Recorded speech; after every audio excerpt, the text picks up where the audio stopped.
everybody. We have a public hearing that we need to take care of before the regular city council meeting. This is a public hearing for an ordinance amending Chapter 17 of the Municipal Zoning Code pertaining to accessory building structure, height, size, and location. Today is Tuesday, May 5th, 2015, and we will have this public hearing. I call it to order. In attendance, we have alderpersons Peterson, Olson, Mayo, Hackett, Keelan, Perchatsky, Hagan, and Peterson, along with Mayor Brian Smith, and we have staff here also. Two individuals. We have one non-member. We're short one member, but we also, Chuck Whitman is sick tonight and won't be in attendance. So we have a purpose of the hearing before we take testimony. I'm not going to read the whole thing, but I do want to give you the gist of it. Notice is hereby given that the Common Council of the City of Waupaca will hold a public hearing on Tuesday, May 5th, 2015 at 5:55 p.m. in the council chambers of City Hall, 111 South Main Street, Waupaca, Wisconsin, to hear testimony on whether to change the language in Section 17.021 definitions, Section 17.110, Parent 7, accessory buildings, structures and use, and Section 17.220, residential district requirements of the Municipal Code zoning ordinance. Under accessory buildings of structures, a building or portion of a building subordinate to the main building and used for purpose customarily incidental to the permitted use of the main building or structure or the use of the premises. When an accessory building is a part of the main building or structure, it is substantially attached thereto by means of an enclosed or open breezeway, porch, or vestibule. Television antennas, satellite dishes, and amateur radio towers in structures under the height of 25 feet from the ground measured at the base of the tower shall be considered accessory structures. Any such tower structure over 25 feet and under 55 feet shall fall under the requirements of Section 17.440 of the zoning code. Private garage. Attached garage is an accessory building structure or covered space for the storage of not more than 3 motor-driven vehicles. All buildings or structures in any way physically attached to the main building shall be considered attached. Detached garage is an accessory building structure or covered space for the storage of not more than 3 motor-driven vehicles. A garage is considered detached if there's no physical attachment to the main building. And then we have accessory building structures and use, and it goes into define more about, and I don't know, Brennan, how much you're going to go into this, so maybe I should let you do more of this, but we talk about lot sizes. If it's less than 1 acre, it's 1, and then if it's between 1 and 5 acres, it's another requirements, and then over 5 acres is the third option there. So, Brennan, maybe you can just go through it quicker than I can. You did an excellent job, Mayor. Thank you. The main purpose of this public hearing tonight is really to address the last couple pages that were published, starting on page 3 and 4. And the reason why this is being brought forward to the Common Council this evening is a couple years ago, during the tenure when there was no director in place and you guys had hired Tom Barron from East Central Wisconsin, there was a request for an oversized garage in the single-family residential area. At that time, it exceeded what was originally proposed, and Tom brought forward a recommendation at that time to allow oversized garages in single-family and duplex zoned areas, subject to size requirements, different design standards. That would be at the purview of the Planning Commission to review.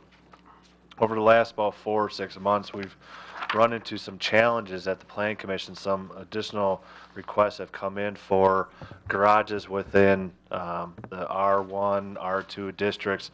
Originally, anything over 864 square feet required the Plan Commission to approve it. It also identified the need to have brick or stone on the bottom 3 feet of the garages.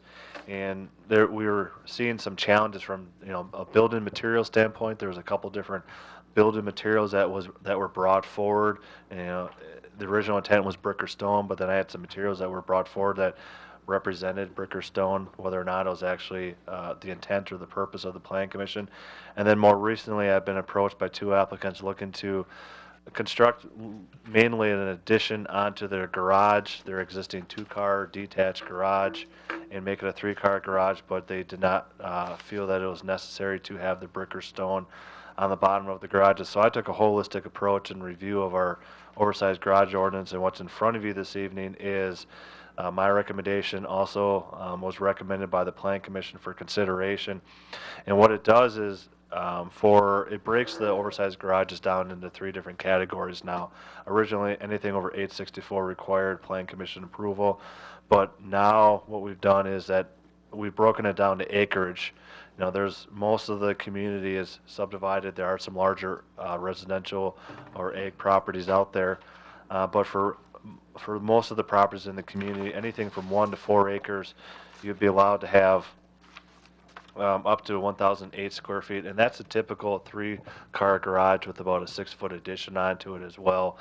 All these standards, have been, I've consulted a couple different, not only John Luss, our building inspector, but a couple other builders within the community, and what we're proposing is that for properties less than 1 acre, which is the most typical subdivision residential lots, you're allowed 1,008 square feet for a detached garage, but we also lowered the sidewall and building height on those properties to be more in character with residential structures that are consistent throughout the community. When you get to page 4 of your packet, when you look at the 2 other definitions or caveats, we have a 1 acre to 4.9 acre section, and then anything greater than 5 acres. Those 2 zoning classifications would require a special use permit by the Plan Commission, and what that would permit and allow the Plan Commission to do would be able to review each garage on a case-by-case basis, apply design standards when needed or necessary. Some of the concerns that we also had were we were requiring brick or stone on detached garages when the house may have not even had those materials on it. So we've lessened some of the restrictions by saying that as long as it's consistent building material or construction, it's permitted. But when you get to the larger properties, anything over 1 acre, greater than 5 acres, at that point you're looking to be building an oversized garage, typically for, a motor home or other toys that you may have on the property you'd like to store on your property. So that's why we're staff and the Planning Commission are recommending that anything over 1 acre for those last 2 bulk requirements would be a special use permit reviewed by the Planning Commission, but actually issued by the City Council at the end. There is one change from the public hearing notice that's in your packet that came out of the Planning Commission last week, and that is, if you look on page 3 and 4, we did take out underneath building materials the requirement for 2-tone construction, and we also eliminated the vertical siding is prohibited. And then also, if you look on page 4, for properties 1 acre to 4.9 acres, the sidewall height we increased to 14 feet, and the maximum building height we increased from 18 feet to 20 feet. Are there any questions? Again, this is the public hearing, and we'll bring this up at the regular council meeting. Thanks, Brennan. No Appreciate that. This has been a good public input so far. We've had a number of people that have made suggestions to us that made a lot of sense, so we were able to incorporate that into this ordinance. What we're looking for at this time, if there's anybody that would like to give testimony in favor of the ordinance changed, please step up to the podium and give your name and address for the record, and limit your time at the podium to 3 minutes or less. Anybody that would like to give testimony in favor of? Hi, my name is Jim Wojtrowski. I live at 100 Crestview Lane, and I've got like a 2.5-car garage that I do want to put an additional stall on, and that's why I've approached everybody about trying to revise the ordinance. Also the heights and the brick, one thing I says, if you got a house with vinyl siding, why do I have to put brick or stone on the garage? It doesn't really match the house, and just adding vinyl siding to match the house to me would be a way of doing it. Also, the lowering of the sidewall height makes it more compatible to the house height, where most houses are 8-foot sidewalls with probably about 2 feet out of the ground, so you're looking at about 10 feet. I hope to have this ordinance revised this way so I could build my garage and put another car in it. Thank you. All right, thank you, Jim. Anybody else that would like to give testimony in favor of the ordinance change? Any testimony in favor of? If not, we'll take testimony in opposition. Anybody that would like to give testimony in opposition to the change to the ordinance, please step up to the podium, give your name and address for the record. Not seeing or hearing anyone, we would take rebuttal in favor of. Is there anybody else that would like to speak in favor of? Not hearing any opposition, additional opposition to this, rebuttal in opposition? Okay, if not, I declare this hearing closed at 6:09 p.m. and we'll move right into the city council meeting. Just for council and audience purposes, we talked about this public hearing and the ordinance. Of course, it takes 2 readings for this ordinance to be passed, so tonight will be the first reading of that ordinance, and then the second reading, which would be at our next regular scheduled council meeting, is May 19th, and that's when you would have the opportunity, council members would have the opportunity to vote on that. Okay, let's move ahead right into the city council meeting. Welcome everybody to our regular scheduled city council meeting. Today is Tuesday, May 5th, 2015, and I do call this meeting to order. And as always, we'd like to start with the Pledge of Allegiance. I pledge allegiance to the flag of the United States of America and to the republic for which it stands, one nation, under God, indivisible, with liberty and justice for all.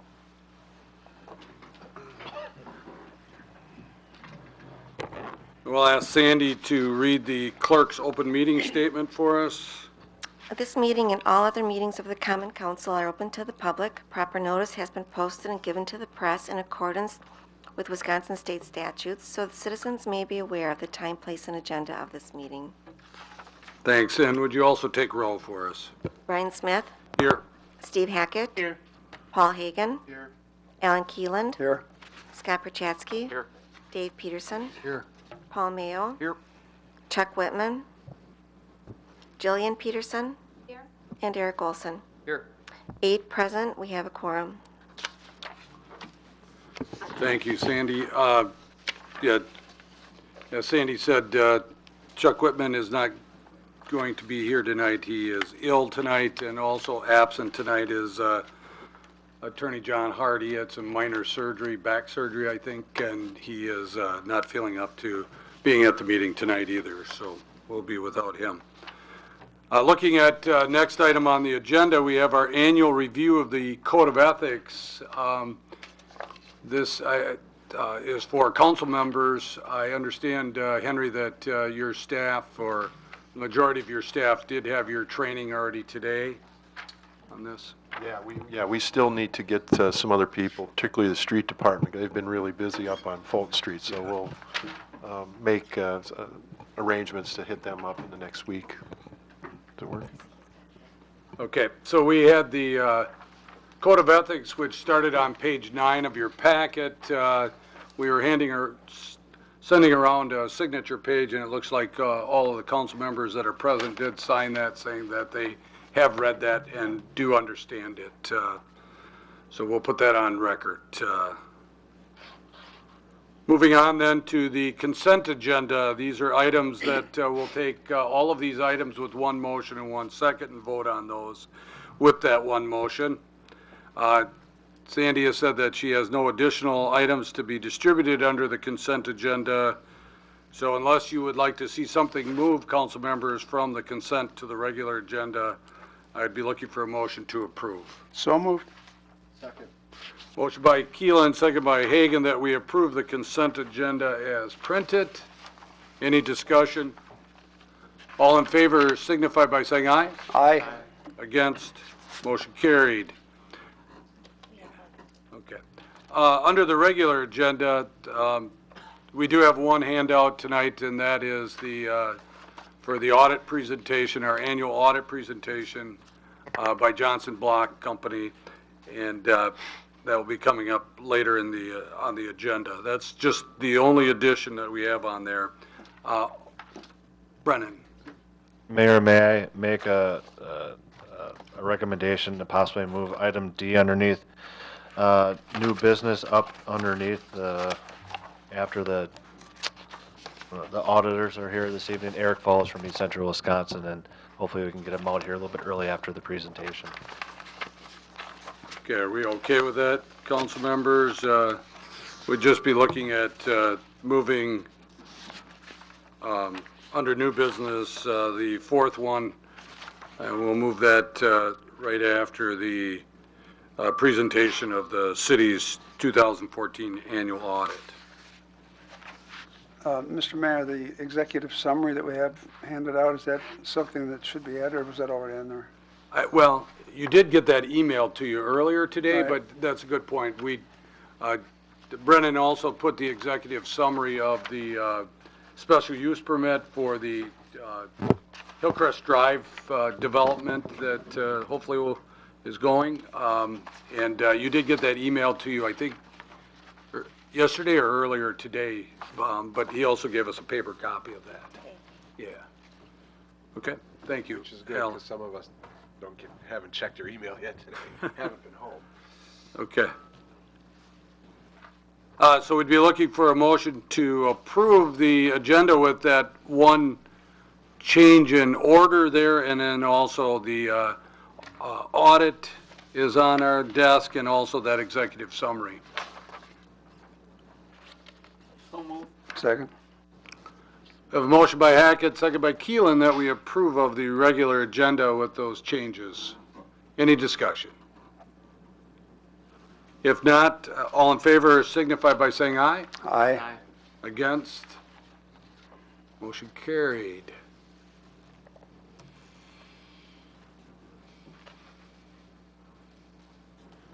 Thank you. Just going to read it off the screen.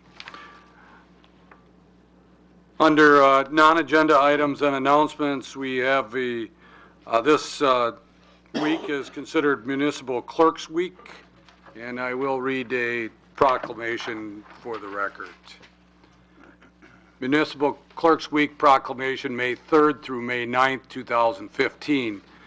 Whereas the office of the municipal clerk, a time-honored and vital part of local government, exists throughout the world, and whereas the office of the municipal clerk is the oldest among public servants, and whereas the office of the municipal clerk provides the professional link between the citizens, the local governing bodies, and agencies of government at other levels, and whereas the municipal clerk continually strives to improve the administration of the affairs of the office of the municipal clerk through participation in education programs and professional organizations, and whereas municipal clerks have pledged to be ever mindful of their neutrality and impartiality, rendering equal service to all, and whereas it is most appropriate that we recognize the accomplishments of the office of the municipal clerk.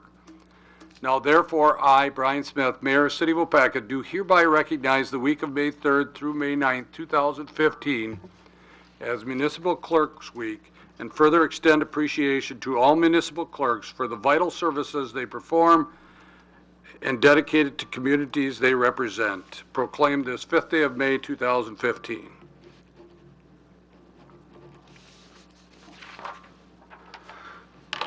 Okay, so that is on record. Next, we have public input. If we have anybody in the audience that would like to give us input on items that are not on our agenda tonight, anybody that would like to give us public input on non-agenda items?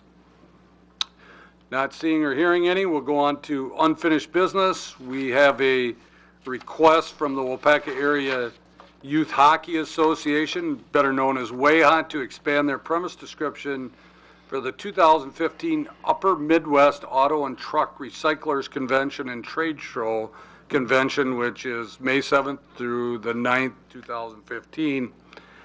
You can find this on page 49 and 50. We did discuss this at length at our last meeting, but Henry, if you want to just update us just real quick here. Sure. And I think the description is a lot more accurate on the agenda. They're coming before you because they're having a special event. This was on the agenda last meeting. There was no really objection. It was just that the agenda item was listed in was an error listing the truck stop at requesting the premise expansion, and it's really WAHA. There's a drawing in the packet, and they plan on using the tent area for the length of their event. They're not going to keep extraordinary hours, so it's not going to be something where there's going to be dancing and necessarily a need for any reserve deputies or anything like that. So pretty straightforward event. I think the police chief reviewed it, and they met with Chief Goke, other representatives, not Mr. Klismet, but and discussed the event, and I think we're all okay on our end with it. So. Okay, so what we'd be looking for then is a motion to okay or approve this event that will be held this weekend, actually. Move to approve. Second. We have a motion by Peterson, second by Hackett, that we approve of the request from the Waupaca Area Youth Hockey Association to expand their premise description for their 2015 Upper Midwest Auto and Truck Recyclers Convention and Trade Show. This weekend, May 7th through the 9th. Any discussion? If not, all in favor signify by saying aye. Aye. Against? Motion carried. We have some mayor's appointments that I'll refer to our Council President, Paul Mayo. Thank you, Mayor. The mayor makes the following appointments. Alderman Dave Peterson to replace Brian Smith on the Senior Center Advisory Board. Jerry Brown to replace Diane Midkiff on the Historic Preservation Commission. Ryan Jacobson to replace Aaron Helgeson on the Room Tax Committee. After hearing these appointments, I would need a motion to approve them. So moved. Moved by Keelan, second by Olson to approve of the mayor's appointments. All those in favor say aye. Aye. Opposed, no. Motion carries. Thank you, Paul. Thank you, everybody. To council members, I did have an opportunity to talk to, before I move on, to a couple of you earlier. We are in need with alderperson, one of our alderpersons, Fensky, resigning. She sat on a couple of committees, and one of them is the library. And if we have a council member that would like to sit on that board, let me know. Either give me a call or send me an email if you have interest in that. And actually, we were looking at probably putting 2 council members on that board if we could, if we have enough interest to get 2 of you on that. So if you are interested, let me know. Thank you. Next, we have, and this was a request of Alderperson Paul Hagan, discussion on reinstating the Board of Public Works. It does just say discussion, so I guess we'll go from there and see what our next step is, if any. Paul. Well, I just think that during this interim time where we do not have a public works director, it would be beneficial to have a group of folks, be it an official public works or even an advisory board or something, other individuals to maybe help make decisions or advise members of the Public Works Department on what might be, what might be best, or where opinions of other folks. So, I mean, at this time, I think it would not be a bad idea to at least temporarily reinstate some sort of Board of Public Works to assist with the Public Works Department with decisions and input. Okay. You heard what Paul has said. Anybody else have any additional comments, discussion on that? Steve? The only thing I'll say is I agree with you, Paul. I hate to agree with you, but I do agree with you. Well, it happens even Wholeheartedly. if it is by accident sometimes. And I would say that it is a big enough mission that it should be a permanent commission, in my opinion, rather than just temporary. Yeah, could we Scott. reconvene our Public Works Commission from the council members we used to have, or would that require some ordinance change? Well, we did change our charter ordinance so that the big four, as we called them before, the Public Works, Personnel, Finance, and Judiciary, were all grouped into regular council. So we'll need to do some ordinance changes if that's something that you want to do. Again, we can't vote on this tonight because it just says discussion, but this is something that we can talk about. I still like the idea of having some members at large on there, so members from the public at large that are on there. So I would like to, if we're going to do an ordinance change on that, I would like to see us go in that direction. And again, I didn't give everybody the opportunity to make comments on this. So if there is anybody else that would like to.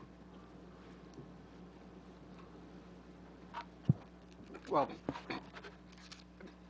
Paul, you make a good point. The argument against it, however, is we don't have same as the argument for it. We don't have a public works director, and we're going to hire one. And perhaps that new director would like to have some input as to the makeup of the committee or the board. So that's, if there is an argument against it, that would be it. And we Well, could. My discussion is strictly limited right now and to the point in time when we don't have a Public Works Director. And then after that point, when we do, I would anticipate that we'd want to bring the issue up again. Okay. To see if it's going to be permanent or not. Okay, so you're just basically recommending that it would just be temporary until, Henry, we're thinking, what, September? Yeah, 4 months. For the moment. Yeah. And see And- where it goes from there.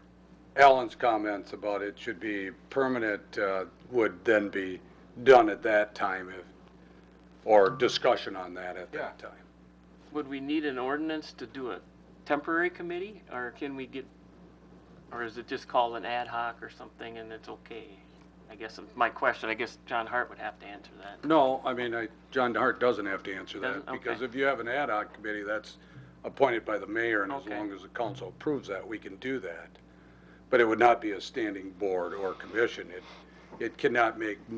Recommendations? It can make recommendations to Yeah. council, but it actually would not be a voting board Okay. then. Would there not need to be somebody from Public Works advising the advisors? I mean, I could sit there all day and not have much input because of my limited knowledge of that. But Well, you have very capable division heads, and, we've had a lot of discussions on this. I mean, I'm not an engineer, not a DPW, but there's going to be some administrative things and tasks that I can support those divisions on. You've got some very strong divisions heads. But I would envision they would participate, and if we had decision items, they would be brought forth for your input.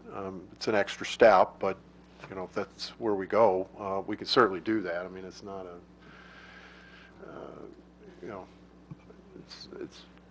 it is what it is, whatever you seek to do. But I have had long discussions with John, and he's got a lot of confidence in his division heads.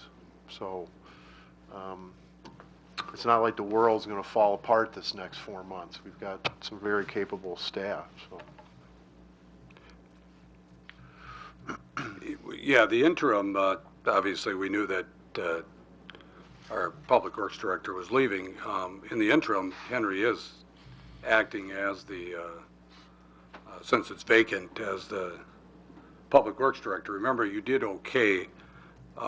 you did Omni and Associates. We're going to use them on a hourly basis, basically, to help us with projects that need the engineering help that we need there. And also, as Henry talked about, we have some very capable superintendents, and Roger Hanson, although they're all at the equal level, all the superintendents, Roger is really will be the spokesperson for those individuals. The only thing again, and like Henry said,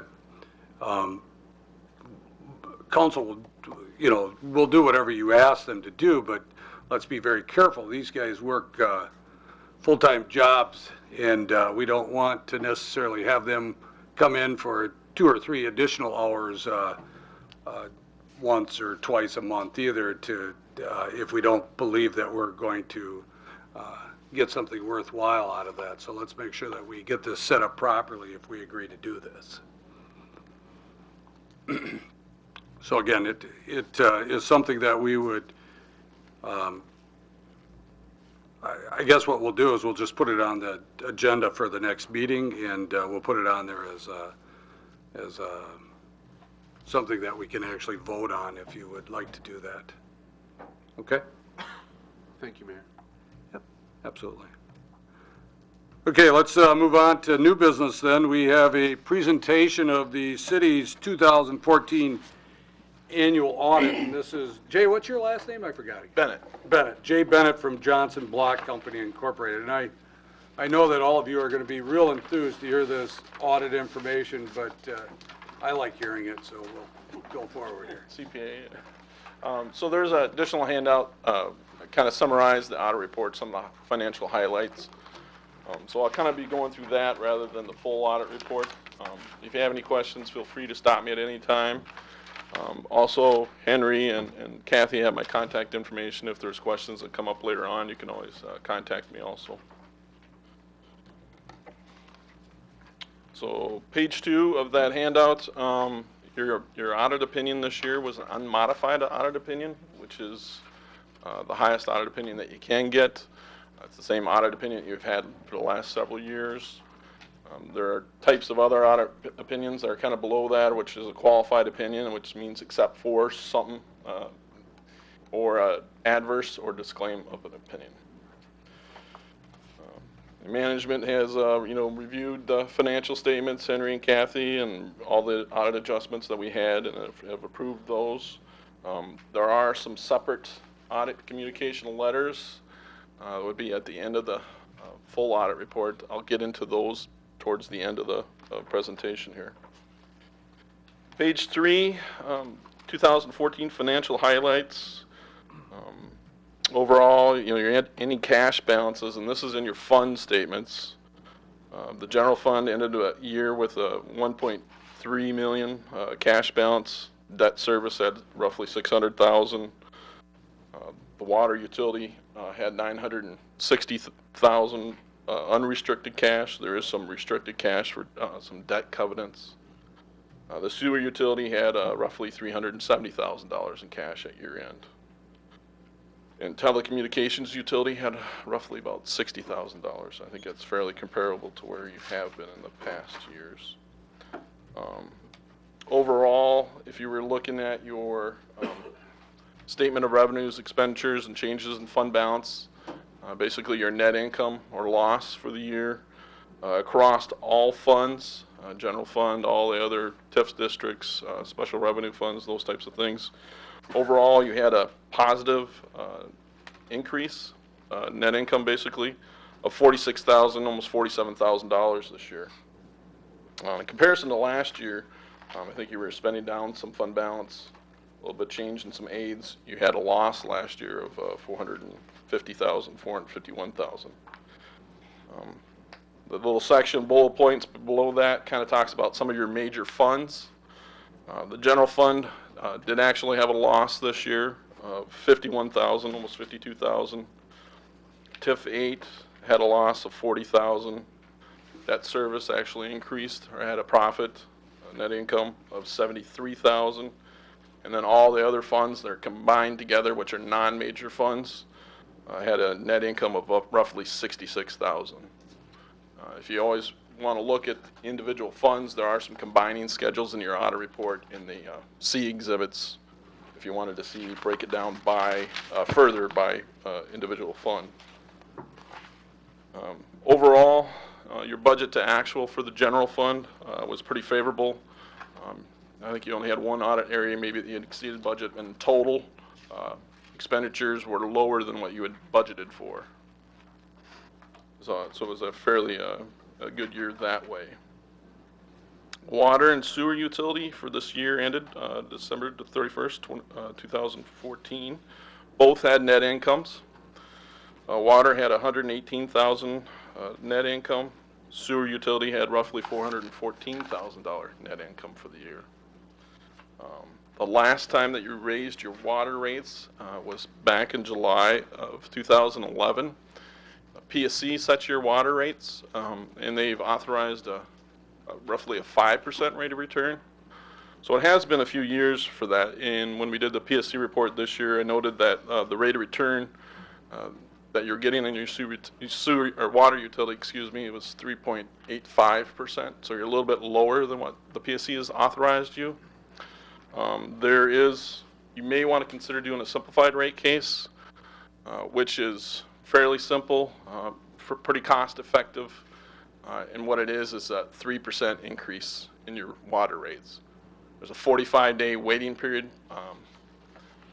after you do the submission to the Public Service Commission. There are certain criteria whether or not you're eligible also.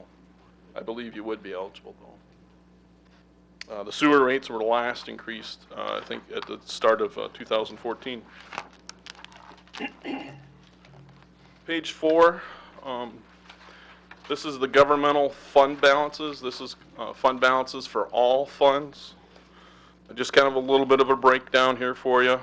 Non-spendable fund balances was 173,000. That's basically things that aren't readily converted to cash. It's like prepaids or advances, I believe. There's some restricted fund balance. That means you can't spend that fund balance only for specific things. That was 2.2 million, and that was basically debt service in the TIF districts. There was some assigned fund balance. There's audit note number 9 to the financial statements. If you wanted to see what make up that, that was 191,000. And then the unassigned is the remaining balance there, roughly a negative 6.3 million. The majority of that is coming from the TIF districts. TIF 8 has not performed well since its inception, and has roughly a negative $7.5 million deficit right now. Again, audit note number 9 in the financial statements has some further detail there if you'd like any breakdown of those individual amounts, like the assigned or restricted. Page 5, this is just the trend in your general fund balance. So this is the general fund only, not where the other report was on all the fund balances. You can see there's been a little bit of a downward trend here over the last 4 years. 2011 was roughly 2 million, stayed pretty consistent there, 2 million the next year. Had a big drop in 2013. Kind of talked about spending down fund balance. It's where you had a loss the previous year, about 450,000. And then this year you had a little bit of a decrease again of about 52,000 in the general fund, and it ended the year with 1,638,264, and this is just in the general fund. The unassigned fund balance in the general fund is about 28% of your general fund budgeted expenditures. You do have a fund balance policy, which requires you to raise fund balance if it ever falls below 20%. So you're above or meeting that policy right now. Page 6 is a breakout or a pie graph of your total governmental fund revenues. For the year ended 2014, your total revenues were roughly 9.8 million in total, and last year was like 9.9 million. The biggest part of your revenues right now is from property taxes, which is roughly 57 or 56.5% of your total revenues. A year previous, it was like 54%. That's the biggest part. A second biggest part of the pie is your intergovernmental revenues, which were for 2014 was roughly 2.5 million. The biggest components of that is your shared revenue and expenditure restraint aid, which was roughly 1.1 million of that total. Highway aids were 450,000. You do get some county library aid, non-resident fees, I believe it is, 380,000. Then you had a park grant for the South Park project. Page 7. This is just for your property tax levies or increments, the TIF increments included. As you can see, the last 4 years, it stayed fairly flat. 2011, it was 4.9 million, and as of the end of 2014, it was 5.2 million. It equates to about a 4.26% increase over 4 years, so annualized, it's almost like 1% a year increase. Again, it stays pretty flat. You're pretty limited at what you can increase the levy for. Page 8 is just a little another graph. Kind of talks about your shared revenues and a little bit of drop, and it probably has something to do with the drop in fund balance a couple years or last year. You can see, but there in 2011, your shared revenues were like 1.1 million. Now it's basically dropped to almost about $1 million in 2014. You know, state has cut shared revenue and other aid the last few years. Page 9 is a pie graph of your governmental fund 2014 expenditures. Because what I would note there, your biggest category of expenditures is the debt service payments, which for 2014 were roughly 3.1, almost 3.2 million. It was down a little bit from where it was previous year. It was 3.6 million roughly. The other major expenditure functions are public safety, which are about 15%, public safety 16%, public works 15%, and then culture and recreation was 15% also. Everything is pretty comparable between years. General government did increase this last year. It was partly due to sick leave payout for a retiring employee, had some higher community development wages, a wellness program that you didn't have the year previous. And I think you had more elections also this last year than what you did in 2013. Capital outlays did decrease this last year, and it's mostly because of 2013 you had some donations and purchased a building, I believe. Page 10. This is just a change in your long-term obligations. This is just the governmental activities, not the water and sewer utilities. Just kind of gives you a table there. Total outstanding debt as of the end of the year. General obligation outstanding debt of roughly 10.5 million. Some CDA revenue bonds of roughly 5 million, and then you have some compensated absences, which is vacation, sick leave payouts. Total ending balance of roughly 16.5 million at the end of the year.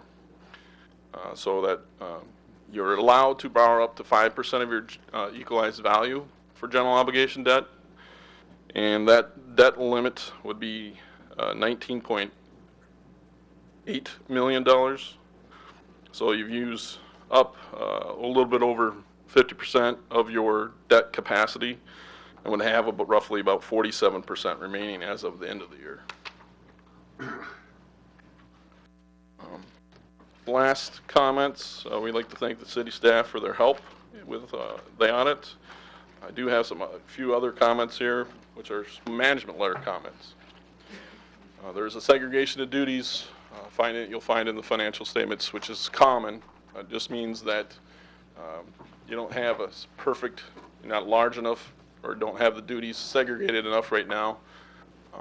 There are, when person does a lot of one thing, does the cash collections, does the utility billing, does the adjustments, those types of things, there's potential to circumvent internal controls.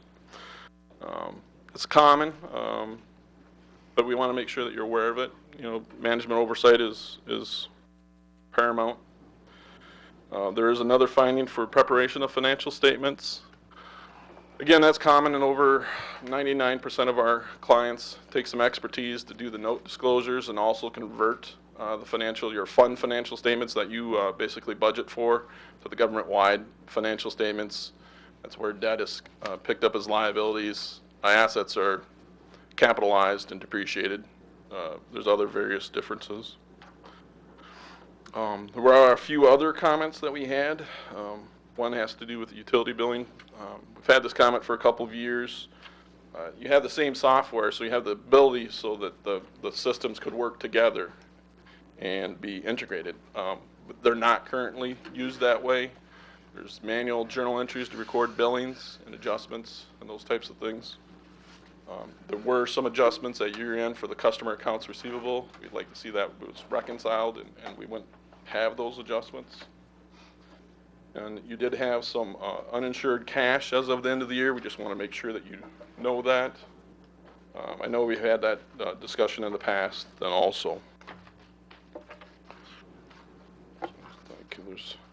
The last comment would be on the sick leave. We've had this comment a few years then also. If you have the option of taking sick leave either as pay or using it health insurances, there's a constructive receipt issue with the IRS, and it becomes taxable, either option that they choose. It's taxable fully when they make the election. So we just want to make sure you're aware of that. Even if somebody used it for health insurance, it's still a taxable event at that point. That would be all I had as far as the audit report. Comments or questions? May I have any comments or questions of Jay? I may just ask one. Yeah, go ahead. Back to page 3. Sure. Water utility profited 118 and sewer 414,000. Mm-hmm. You suggested possibly raising rates? Yeah, you know what, the PSC sets the rates for the water utility, and what the net income, what they want or authorize you to do is have roughly a 5% rate of return. And what that means is you're getting additional money back, a net income of 5% based off of your fixed assets to pay for repairs, replacements of the infrastructure for the water utility.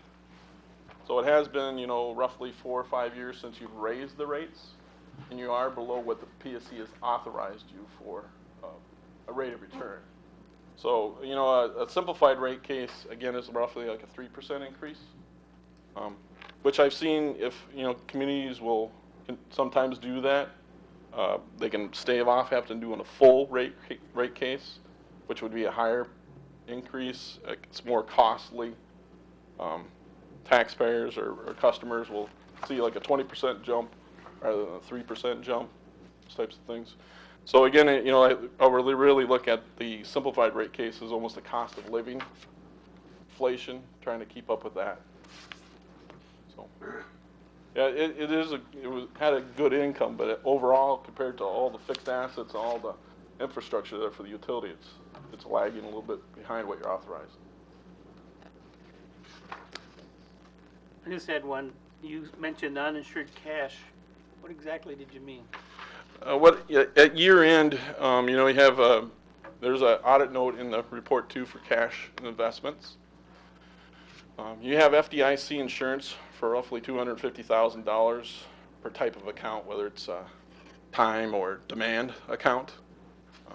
And then there's also state deposit guarantee insurance, which is another $400,000 in case the bank would fail.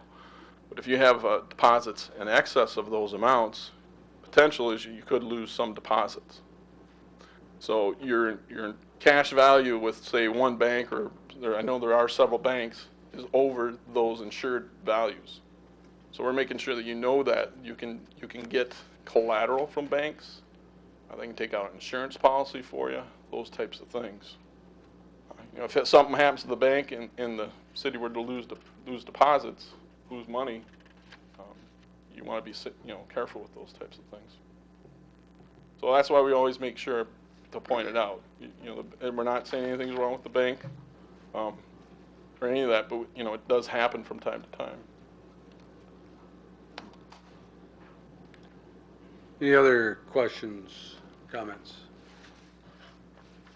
Jay, thank you very much for this. The summary was very good, too.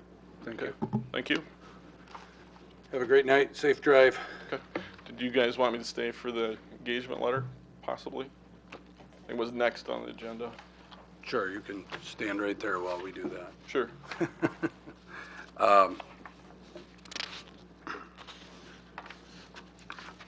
Kathy needs a motion to accept the audit and place it on file. Okay, tell us why we're doing things a little different than we have in the past, Kathy, so then we'll know what we're doing. Usually, the council would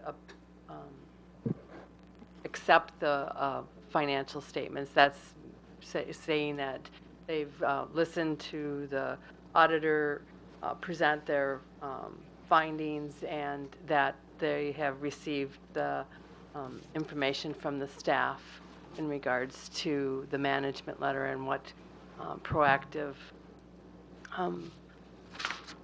items or plan that we're going to be doing to address those concerns. Usually, in the past, I've had the governing body accept the financial statements. It's just a formality that they didn't have any questions in regards to it. Okay, so you've heard the audit. It's also in your packet, and what Kathy's asking us is to accept that we've received the audit and that we are placing this on file. Can I hear a motion? Yeah. Motion by Hackett. Second. Second by Prochatsky, was it? That we accept the city's 2014 annual audit and place it on file. Any discussion? All in favor signify by saying aye. Aye. Against? Motion carried. Okay, next we have the engagement letter. Kathy, you want to just talk a little bit about that? Sure. Thank you, Mayor. We are going to have a one-year extension to the current audit and engagement with Johnson Block for the 2015 audit. And the reason why is because of, one, we're looking at starting the implementation of the financial software package. And usually, in my past experience, it's not gone well of trying to bring in another auditor who's going to ask for a lot more detail to get them up to speed. So we're going to extend the request that we extend the audit engagement letter for 2015, but we also are saving some money in that I will be doing the state annual report and the PSC report because I've done those in the past. And so there's a staff savings of about $4,200, and the cost of the audit shouldn't exceed the amount that we spent in the past. So there isn't an increase. Okay. So what we're looking at doing is extending the agreement between Johnson Block and the city of Waupaca for an amount not to exceed $27,500, which also includes the cost to the part of that cost would be bared by the city's utilities too in that. Correct. Total. Okay. Move to approve. Second. I have a motion by Mayo, second by Olson, that we approve of the engagement between Johnson Block and the city of Waupaca for an amount not to exceed $27,500. Any discussion? I do. Yes, sir. Now, Kathy, you said the amount won't exceed. Is the amount directly reduced by $4,200. What we're looking at is that in the past, we paid Yes, 26,000. the fee was higher than the 2,000, those amounts in prior years.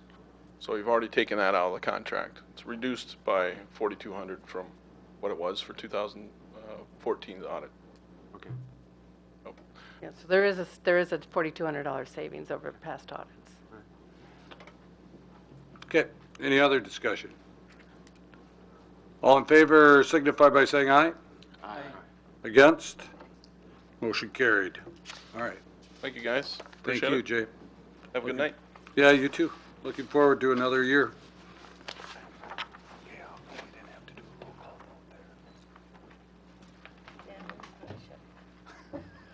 Okay. Do you want to still? Okay. All right. Let's move on then. We have the downtown visioning plan.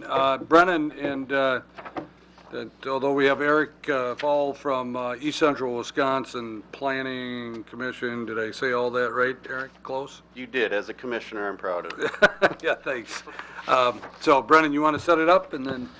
Sure, I'll give a brief overview and let Eric take over. A little bit over a year ago, almost probably about a year and a half, the mayor and the common council appointed a group of business owners and property owners in the downtown to serve on a downtown visioning committee to kind of go through this exercise of, putting all the thoughts and ideas out on paper of what downtown could be in the long-term future. This was spearheaded also in part because of the city's hopefully future idea and development of reconstructing Main Street and wanting to implement some new ideas and new placemaking objectives into the downtown area. We engaged the services of East Central Wisconsin Regional Planning Commission through a technical assistance grant process. We made an application and was accepted for this. I need to commend Eric Olson, Alderman Eric Olson, for staying on board for a little bit over a year and chairing and leading that group and that organization. Then also Eric Fall from East Central Wisconsin, leading through about a little bit over 14 months of work here.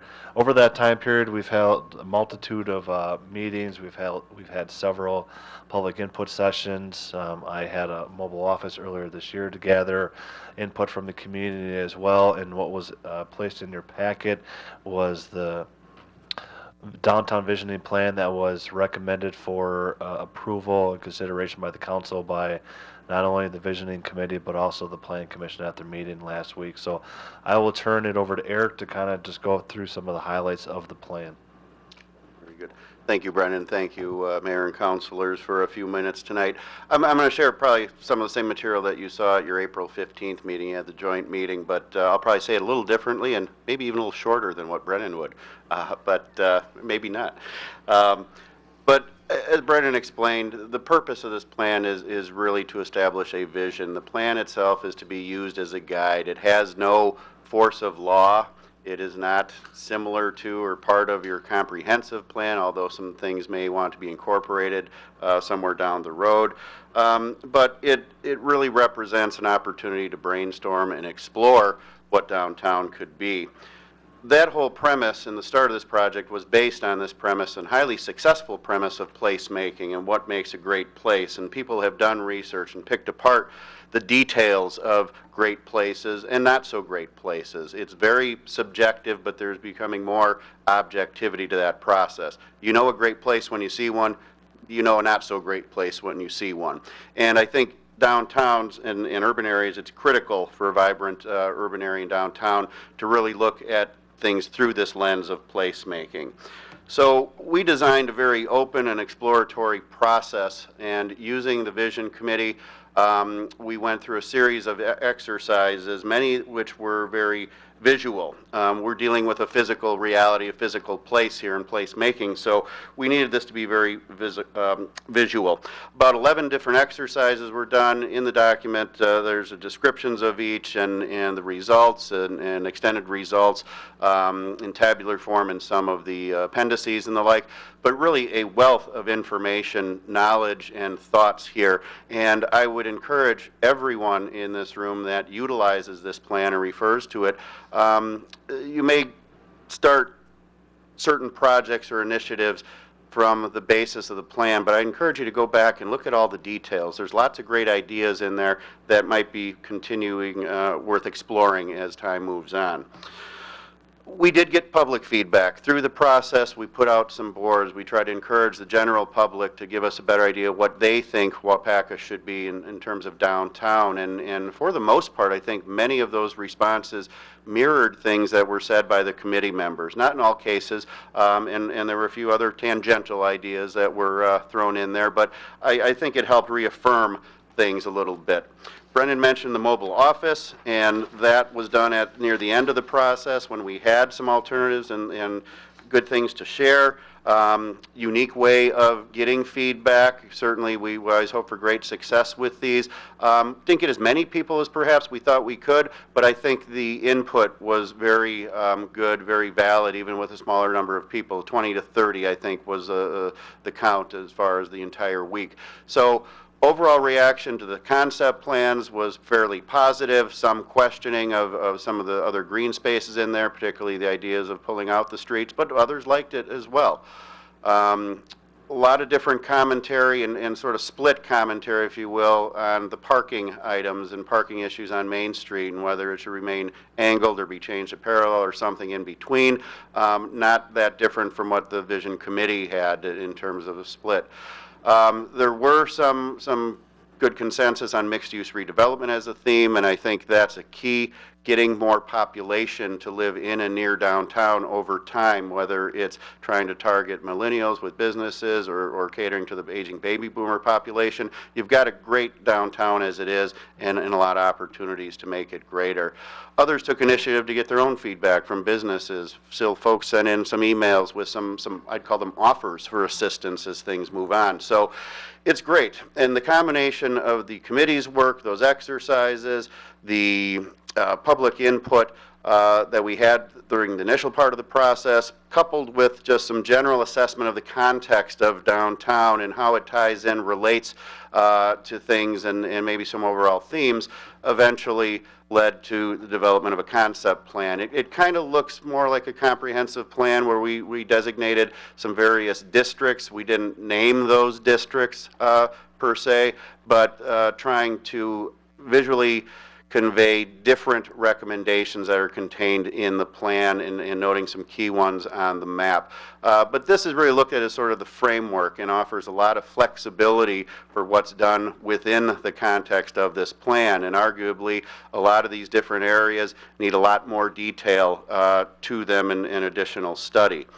When we got to parking and talking about Main Street parking, we had a variety of alternatives, and really it comes down to a choice of wide streets or wide sidewalks or something in between. And again, a lot of good discussion by the committee, a lot of mixed reactions, both positive and negative. Some of those positive and negatives may be more perceived than real, but we came through this process with an understanding that, particularly on the parking issue, it needs more study. We don't have the answers in hand to give a definitive answer on what type of parking should be out there. We know there's a fair amount of municipal parking and spaces available. There's questions on whether, simply people are lazy and just want to park close, or other factors that come into play. So that's going to be kind of the subject moving forward. The vision plan was approved by the Vision Committee as it stands. It went through Plan Commission, I think, on the 29th, and is sent to Council. The way it's structured basically leaves options open. It does not commit the city or anybody to one particular type of parking or any of the three concept plans. I think the overall concept plan is generally agreed to, but exploring the alternatives of actually pulling some street pavement out and replacing with green space would need more study and evaluation. That is sort of the next steps. Brennan has been very busy writing grant applications and other things to do a parking study and complete that over the summer, give some good answers, and maybe evaluate those alternatives again to see if there's some conclusion as the clock ticks forward on time frame for construction, and then the completion of a master plan. The parking study information would be integrated into the master plan, I would think, and it's important to know that the master plan is really the place to test ideas from the vision plan. There's some places a multitude of alternatives or some specific recommendations that the consultant ought to be looking at, thinking about integrating using their experience, pros, cons, and this worked here, this didn't work there, and working with a group to flesh those things out. So this should be a very valuable document in terms of the consultant that's hired to do the master plan. They don't have to start from scratch and ask those fuzzy questions about what should downtown be. We've documented that through this process. They can go to work on the details of those areas. So with that being said, I also wanted to thank all of those folks on the Vision Committee and the Chair Eric Olson for his time commitment, their time commitment. It's a lot of work. We appreciate it, and we felt it was a very good group to kick this whole planning process off as a first step. Those that are most affected by the potential of downtown being transformed over time to the reconstruction of Main Street, they had the upfront opportunity to weigh in. And moving forward, I know a number of folks on that committee expressed continued interest to be involved. So I too would be more than happy to continue to be involved, our agency, as time permits. We're always interested in following up on projects, kind of holding the hands of the communities and not just saying we're done, we're gone. So do keep us in mind. And with that, I will stop and ask if there's any questions.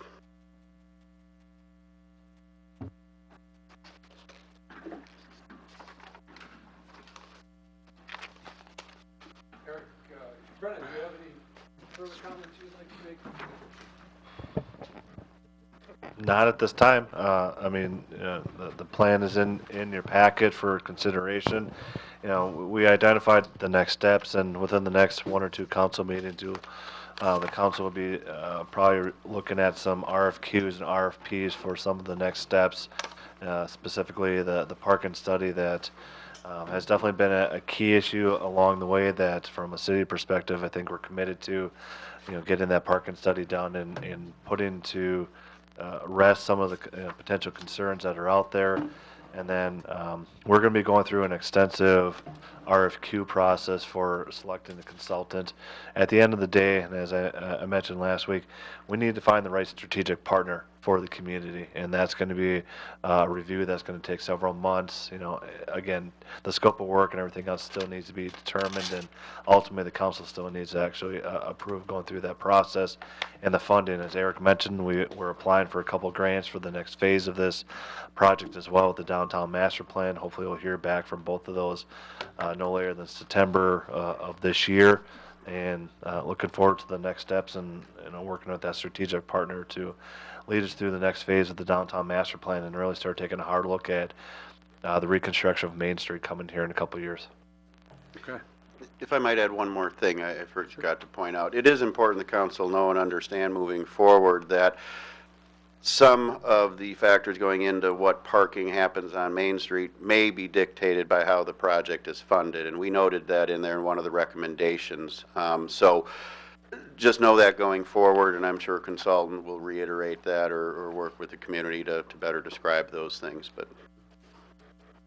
All right. Well, thank you, Eric. Anybody else have any comments?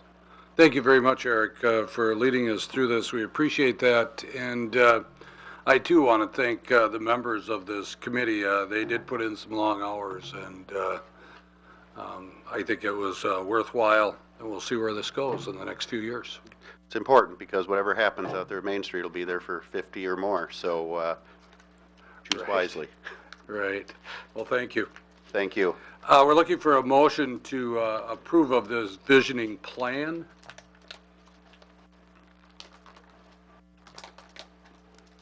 Would you like to make a motion? I'll make that motion, Mayor. Thank you, Eric. We have a motion by Olson, Second.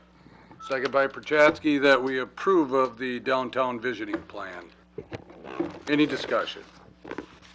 If not, Sandy will call the roll. Scott Prochatsky. Aye. Jillian Peterson. Alan Keeland. Paul Hagan. Aye. Paul Mayo. Aye. Steve Hackett. Aye. Eric Olson, Aye. and Dave Peterson. Aye. 7 ayes, motion carried. Thank you. If you've noticed, people, Alan Keelan, one of our council members, was here at the beginning, and he had a prior engagement. He had to leave a little bit early today. So we're down to 7 council members now.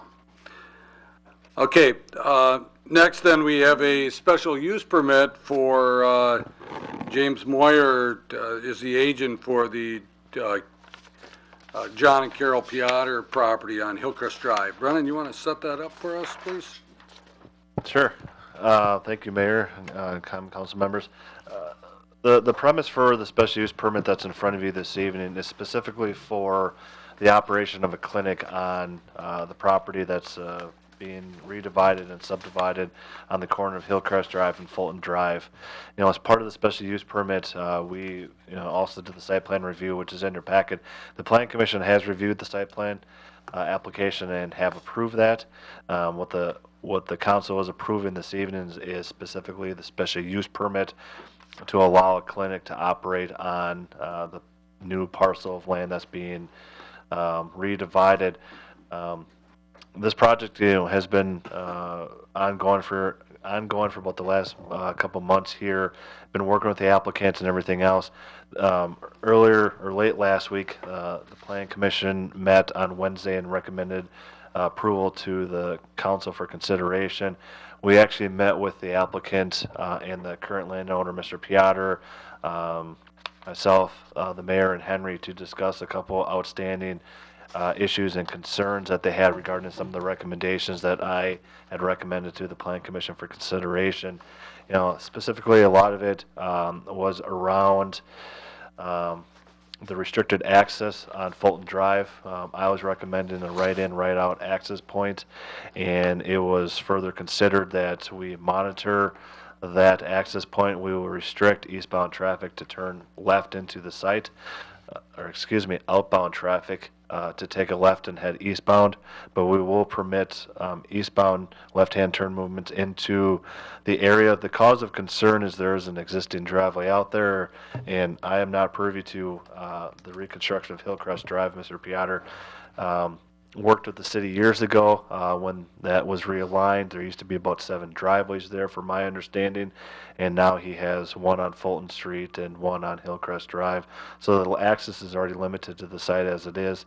A consensus was determined to allow the revised turning movements to occur, and the city will monitor those movements. If there is an increase in traffic accidents out there, Mr. Piotr and the applicant, Mr. Moyer, have agreed to reconsider any further restrictions that may need to occur out on site. You did receive a revised executive summary within your earlier today, and also printed out in front of you. There was 1 or 2 other items that were brought up by Mr. Piotr. When I reviewed the site plan and the special use permit, I was looking holistically at the site. The property is going to be redivided and subdivided to permit for the construction of this new facility. It's not just a clinic that's going to be constructed. It's also going to be about a 6,500 square foot Anytime Fitness on the property. And there's a couple concerns regarding what I was proposing about cleaning up the consignment lot and the grassed-in area. Those conditions have been removed, but however, Mr. Piotr late this afternoon also identified that I failed to remove one of the conditions underneath the landscaping. So I'm recommending to the council tonight that item number 3 underneath the landscaping be removed from the approval of the special use permit this evening. Otherwise, everything else in your packet is up to date. I do want to say that it has been a pleasure working with Mr. Moyer. He is a Waupaca native and is excited about this project and bringing this forward, and hopefully looking for some other redevelopment opportunities to come with the vacant lot that's going to be recreated with the subdivision of land by Mr. Piotr. Are there any questions? I have some questions. Sure. Now, did you say that the requirement to cease operations of the non-conforming business on there was dropped. Am I correct? There are some existing violations out there that were issued by the Community and Economic Development Department last year.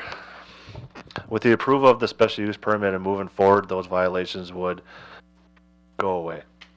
If the project doesn't move forward, then we will have to readdress those concerns in the future. Okay, I understand that, but upon approval of the special use permit, are those operations going, that and the signage, the non-conforming signage, going to stop immediately? Mr. Piotr has agreed to remove the non-conforming signs that are out there, and the homes that are out there at the moment are going to be torn down as part of this project, so those violations or non-conformities will be removed as well. When? When? When? If approved this evening, the applicant is still receiving final architectural and engineering review. They'll cease once the project actually starts construction, hopefully in the next 30 to 45 days. Okay. All right. Anybody else have any other questions? Again, you received a new executive summary on your desk tonight, and it was also emailed to you earlier. Brennan did make a point to tell you that the executive summary that you see in your packet is different than what the actual thing that you will be voting on tonight. Make sure that you do cross out number 3 under landscaping. So there would just be 3 points under the landscaping that we would be voting on tonight. I have another. Sure, go ahead. Okay, on item number 6 was regarding the relocation of the water main. Could you explain to me is there a difference between the actual cost of what this relocation is going to be and our original agreement of $17,500? Sure. So what the original agreement that's in place was when Hillcrest went through the site and the land swap occurred, the city entered into an agreement with Mr. Piotr that there's 2 water mains out there. There's a 6-inch water main and there's a 10-inch water main. At the time that either the city compelled Mr. Piotr to relocate those or a project of this nature came forward and required the relocation of the water mains, the city would pay up to 50% of the cost. If it was underneath 17.5 or if it was over 17.5, we would pay up to that amount. This project is only requiring the relocation of the 6-inch water main right now. The existing 10-inch water main is still going to be maintained its current alignment within the old Hillcrest alignment.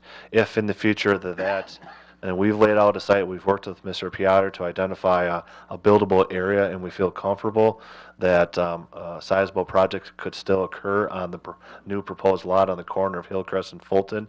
However, if in the future the 10-inch water main would be required to be relocated and realigned, any additional funds, for 50% of that cost or not to exceed the 17.5 in total between the 2 relocations would be by the city at the city cost.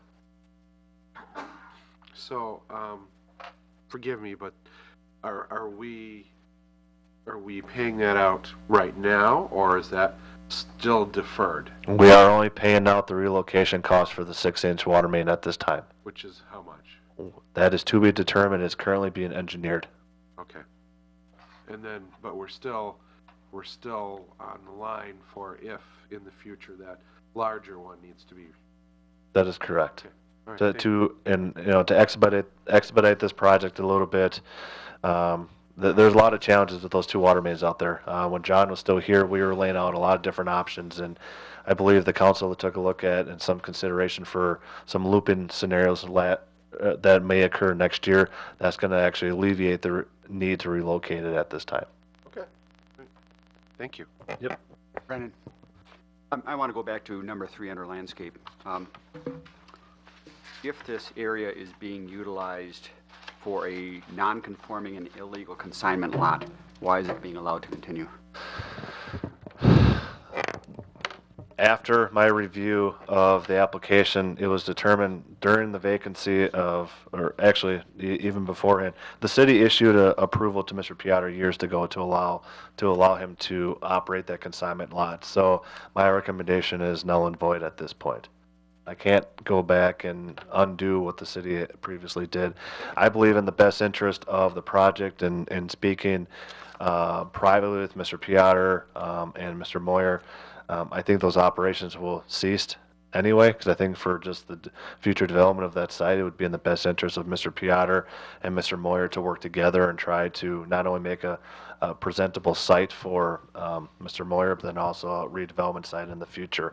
Again, the sign, Mr. Piotr has agreed to remove the sign, and again, the consignment lot is out there. The city did approve it years ago before I started here.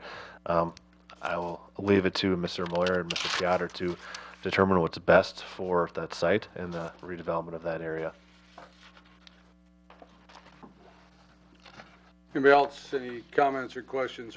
And remember what Brennan said right at the beginning, that what we're approving, if we approve tonight, we would be approving this special use permit. And the reason we need the special use permit is because of the clinic that's being proposed for this property.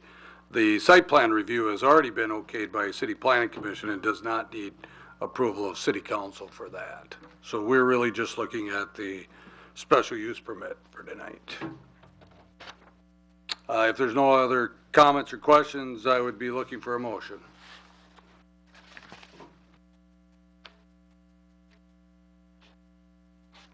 I'll make a motion, we approve the special use permit.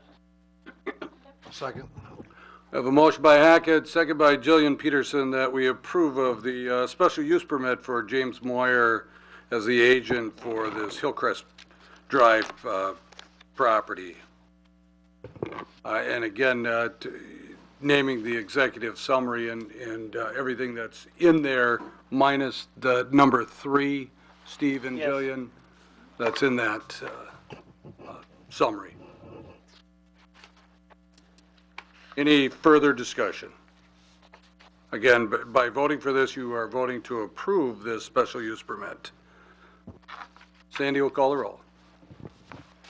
Steve Hackett, Aye. Eric Olson, Aye.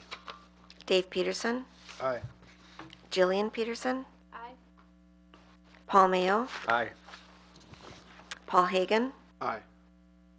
and Scott Perchatsky. Aye. 7 ayes, motion carried. Good luck, you guys. Thank you.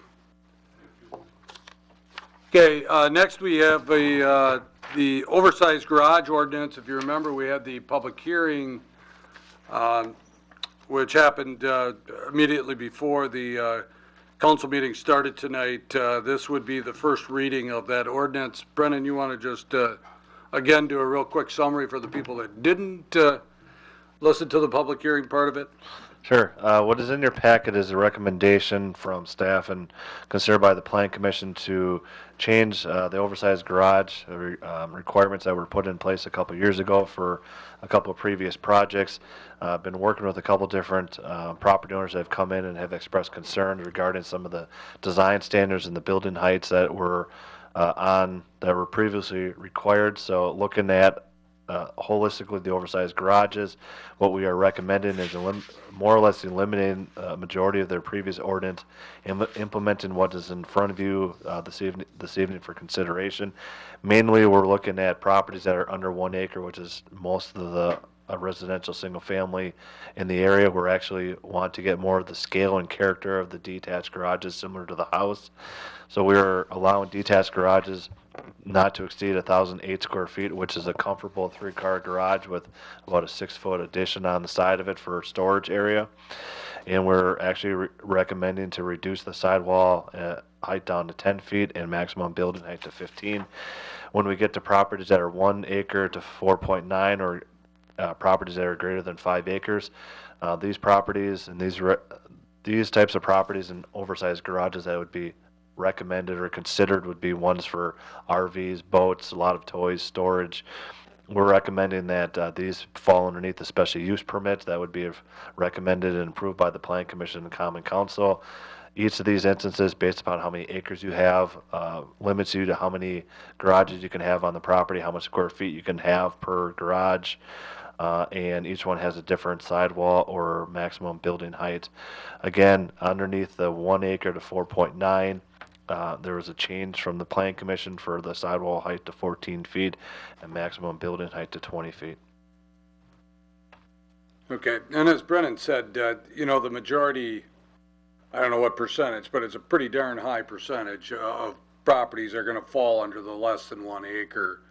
But we do have in here the ones for the 1 to 5 acres and then also the greater than 5 acres. Because we do have some properties within the city that do meet that acreage size. Those of you that were on the City Planning Commission know that we went through quite a bit of work to get to where we're at with some good public input and some good analysis by Brennan. So I feel very comfortable with this, that it will meet most of people's requests in the future, and if they don't, then they will need to get a special, what is that, a special use permit? Special use permit for the properties. Yeah. And the special use permit does give the purview of the Plan Commission a case-by-case review process. You know, we would be requiring some design standards on that, probably similar to the house, but it provides that flexibility that the Plan Commission was looking for.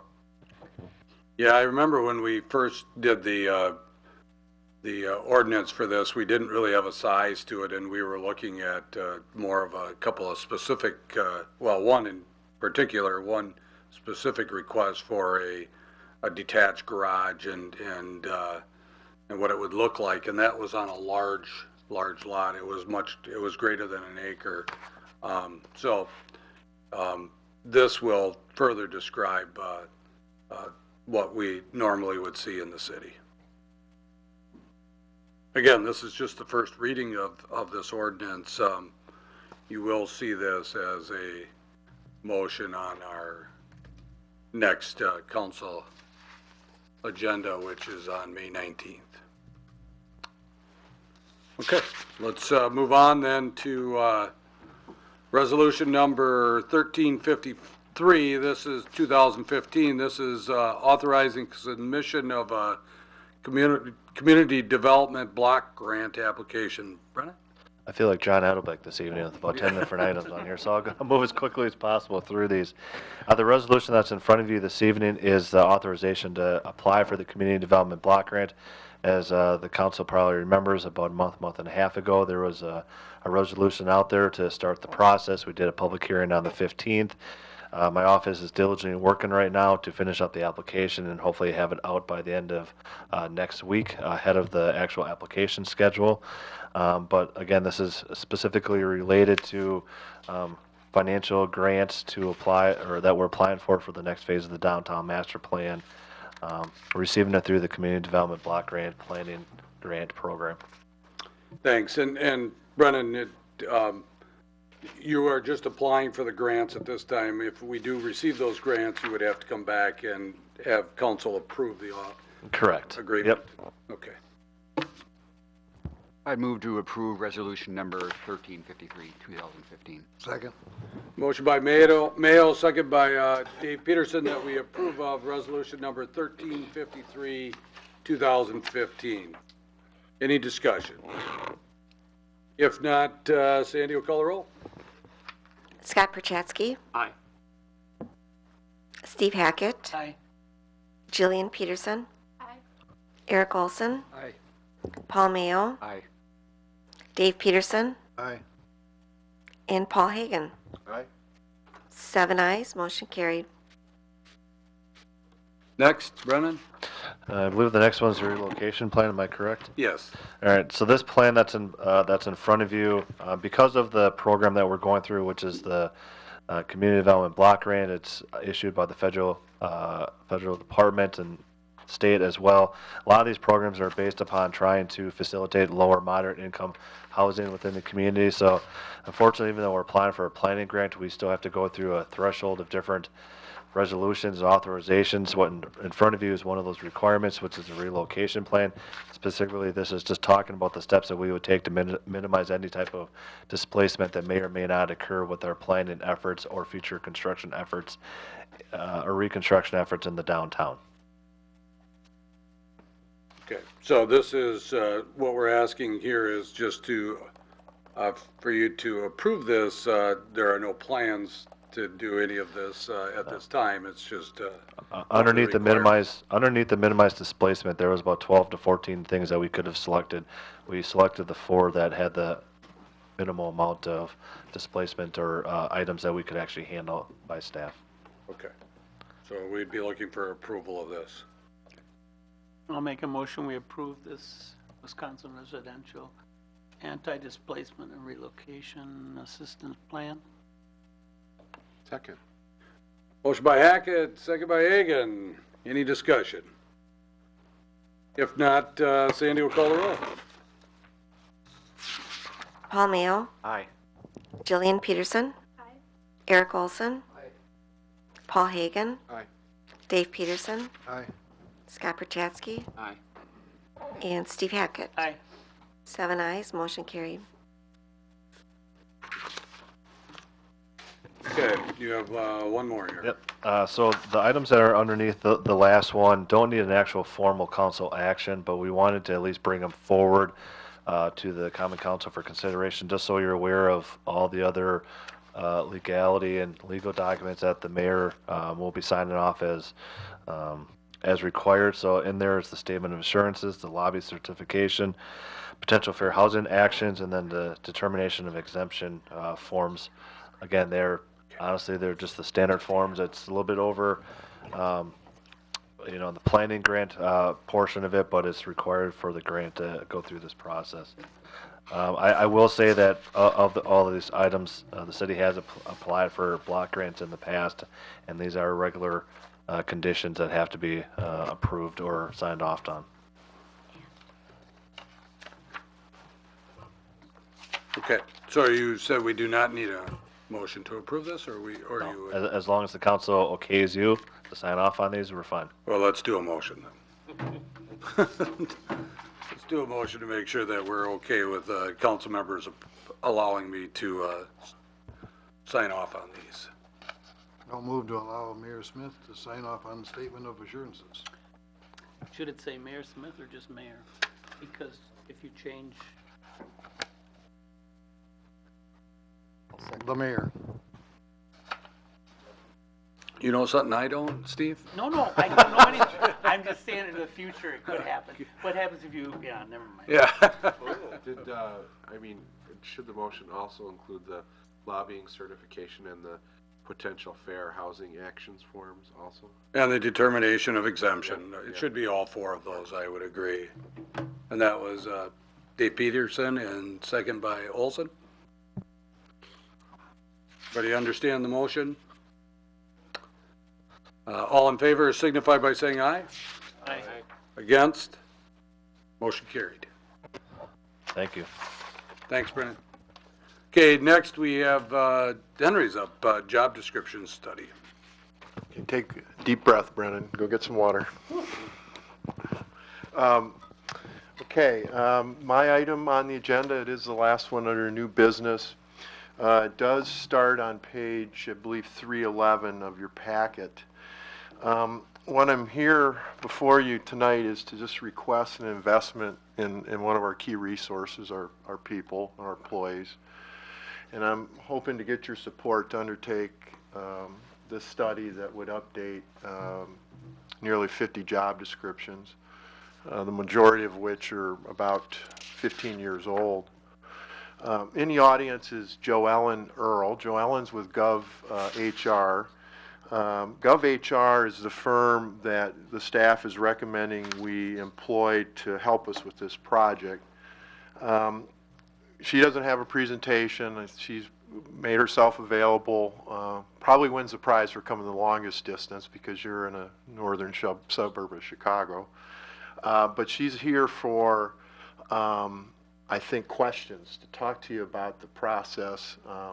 Within the packet is a brief overview that she prepared of why up-to-date job descriptions are important. And I want to leave time for you to ask any questions you might have of both Joe Ellen and myself. In the packet, there's just a very brief cover memo and copies of the revised quotes that were provided, and again, Joe Ellen's brief write-up, and then some excerpts from her proposal that speaks to the communities that she's worked with in similar type projects. Again, not to belabor, it was in the packet. We identified 7 firms. We had 3 firms submit proposals. We interviewed 3 firms. There was 3 department heads and myself involved, Aaron and Brennan and Kathy and myself, and we interviewed all the firms. And we talked about the process, tried to figure out a way to get the cost down because the budget certainly was an issue. If you remember, back in 2014, we had $20,000 budgeted for this project, but some other items came up. There was some things happening within the organization, and this project wasn't taken care of. And we spent down approximately a little over $5,000 of that money. You did allow it to be lapsed or held over for 2015, and you gave me authorization to get proposals. And so we're at the point now where a decision will need to be made whether you would want us to move forward with the project. You can see that we did get the project pretty close to that budget number, 14,700. It actually is cost not to exceed 15,500, or a difference of 800. I'm proposing that come out of my professional services budget to fill the gap. Alderman Hackett did ask me about GovHR's proposal. It shows as $14,000, but in talking with Joe Ellen, she expects the expenses to be about $1,500 and not to exceed, and I do have something in email confirming that. So you have the information. I don't know if you have any questions of me or Joe Ellen about the project, or how we would approach it, timelines and that kind of thing.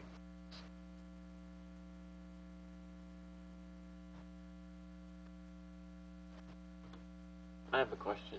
Go ahead, Scott, I'm sorry. Maybe Joellen can answer it. Just for the audience, we're spending some money here. Justify to me how this is going to help the city. Maybe give me a better overview of what it will do for us. Okay, sure. Good evening. My name is Joellen Earl. Good evening, Mayor, members of the Common Council. There are 2 components to this study. The first component is a job description rewrite, and the second component is the development of a performance management system. The first part of it has to do with looking at your job descriptions, and I put together several reasons why it's important for any community to have up-to-date job descriptions. One reason would relate to expectations that an employee coming into the community would have, a current employee, or anyone who would want to know what the work entails. So in every well-written job description, there's several components. The first component would be the essential functions of the job, meaning what's the type of work that you're doing. If you're a clerical employee, you know, are you processing mail? Are you doing data entry? What's the type of work? Secondly, you would also include the physical requirements of the job as well as the working conditions. So for some employees, they may come to work on a snowy day. I think last time I was here, it was pretty cold outside. And some of those employees could stay inside, and you would be able to articulate in your job description what's required. If they're sitting at a desk all day versus if they're a public safety employee or a public works type employee who may have to go out in the field regardless of the weather, may have to lift and operate heavy equipment. So that's another very important part of the job. As far as knowledge, skills, and abilities, you would also want to include that with regard to the minimum qualifications. So one of the things that was discussed tonight was a need for a public works director. So if you go out to advertise for that position, a job description would include the minimum education needed and the preferred knowledge, skills, and abilities that somebody would possess in order to do that job.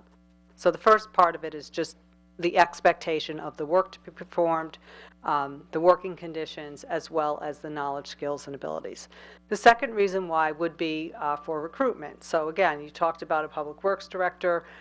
If you have a job description that's up to date, you can use that to write an ad for the position as well as a position profile. So if you're looking to hire someone and you know what the requirements of the job are, it's easy then to automatically go out and quickly fill your vacancy. The next area would have to do with compliance with federal laws. So two big laws that you would want to make sure that you're in compliance with all the time would be the Americans with Disabilities Act as well as the Fair Labor Standards Act. So if you look at your job descriptions and they're up to date, the first area with regard to the Americans with Disabilities Act would be complied with if you articulate within the job description the essential functions of the job, the physical requirements of the job, and the working conditions. The reason why you want to do that is under the ADA, or the Americans with Disabilities Act, if somebody came to the city and requested an accommodation in order to do the work, if you have it stipulated in your job description, then the city can easily determine if in fact an accommodation can be made.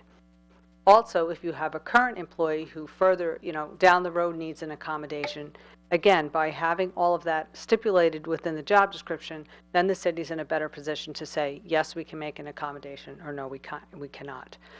The second part of it is the Fair Labor Standards Act, and in the Fair Labor Standards Act, you may know that it determines whether or not a position is eligible to earn overtime. So when you have your job description and you have a job definition, and you have all of your essential functions stipulated, you can determine then, and we would do this as part of the study, if the position should be exempt from the Fair Labor Standards Act or not. So that also helps you to make sure you're in compliance with whether or not you're paying your people appropriately. So those are several reasons why you would want to make sure your job descriptions are updated. We have looked at your job descriptions. We know that the library has done a really good job with updating theirs, so you've already got all those that are completed. But the rest of the city, while there are components of what I just discussed in your job descriptions, they need to be updated.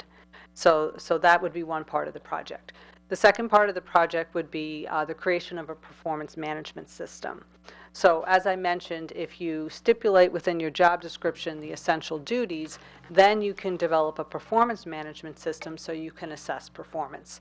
And the reason why you would want to do this is because most employees would want to know how they are doing on an annual basis or twice a year with regard to the performance of their duties. So what are the criteria that you need in order for someone to be successful? They obviously have to be reliable. They have to be dependable. Depending on the level of job, they may have to practice safe working conditions or work habits. They may be required to develop budget. They may need initiative to come to you with new ideas in order to perform their work. So we would work with the city to develop a performance management system that could be used for all of the employees. And the approach that we take to that is that every employee is evaluated in 4 key areas. There's a component related to leadership, a component related to management, a component related to technical skills, and a component related to team approach. So within those 4 components then, you will have different criteria for which you will evaluate an employee.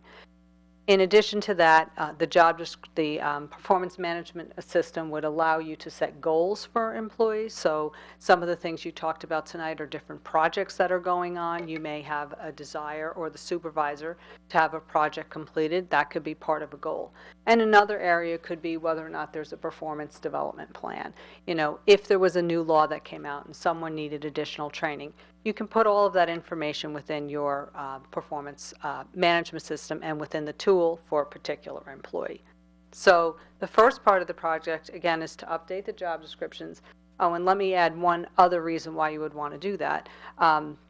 Any job description that is up to date, that includes all of the components that I talked about, will also help you with liability. So if at the end of the day, if you have an issue with performance, and you have a job description that is completely different than what you're saying somebody is supposed to be doing, and you have a performance issue with someone, that could potentially create a liability for the city. So the first part, again, of the project is to update all of those job descriptions for you, and then the second part is to create the performance management system so you can assess performance of employees moving forward. Thank you. Anybody else? Paul? Yeah, I have a question. As far as rewriting our job descriptions without interviewing our employees, how is that going to work as far as accuracy goes? So sometimes when we do a study, we're also doing a classification plan, and that's not necessary in this study. And that's really where it becomes very important to actually sit down and talk to employees, because we are then creating a value for the job and creating a classification plan. You already have that, so what we need to do is have employees fill out a questionnaire, look at their existing job descriptions, and get information to us about what they do, and then we can then create the job description. So if there's a question about what someone filled out and we have to talk to them, we will do that. We'll just do it remotely. So the actual on-site interview is not necessary, because we are not creating that classification plan, meaning which is the highest level job in the city all the way down to the entry level. That piece is not occurring. So the way we thought we could help the city save some money with this is, rather than having us come on site again with a team of employees to do those interviews, we will do that work remotely. And we'll have everyone fill out a questionnaire.